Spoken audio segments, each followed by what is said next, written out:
Throughout the chronicles of Western expansion, settlers and native tribes alike developed remarkable methods for taming the spirited mustangs that roam the vast American frontier.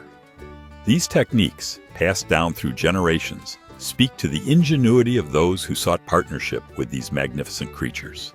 From journal entries dating to the 1830s, we learn that skilled horsemen would venture forth on their most agile mounts, seeking the scattered bands of wild horses that traverse the expansive plains. Observers noted how these hunters would patiently track their quarry, sometimes for days, waiting for the perfect moment to make their approach. The practiced hunters employed a braided rawhide cord, carefully crafted for both strength and flexibility.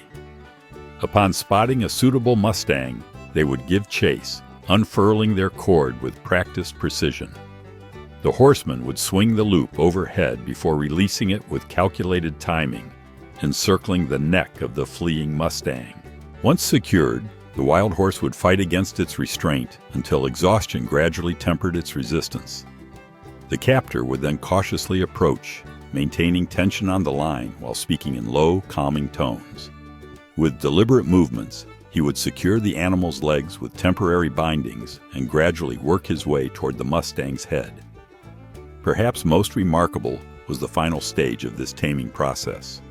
The horseman would gently place his hand over the horse's eyes, then gradually bring his face close enough to breathe directly into the animal's nostrils. This intimate gesture, sharing breath, was said to establish a profound connection between human and horse, a pivotal moment of mutual recognition. The newly captured mustang might then be slowly introduced to a saddle, with experienced horses brought alongside to provide a calming presence. The transformation from wild spirit to trusted companion had begun, a partnership forged through understanding rather than through breaking the animal's will. Different regions birthed variations of these techniques, adapted to the terrain and temperament of local herds. In the rugged mountain passes, horsemen would strategically position themselves above natural corrals, formed by steep canyon walls, guiding bands of mustangs into these natural traps before descending to make their selections.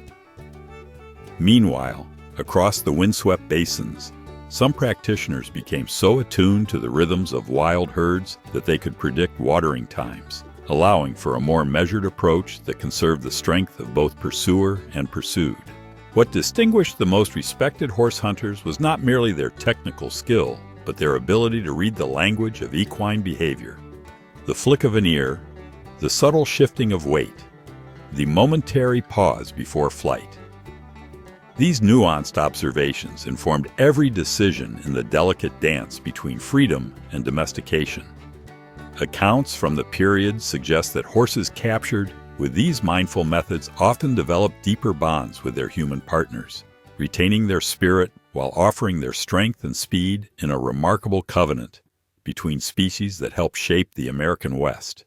These methods, though faded from common practice, represent a chapter in our shared history when humans sought to communicate with the natural world in ways both practical and profound, honoring the spirit of these magnificent creatures even as they brought them into the fold of human enterprise.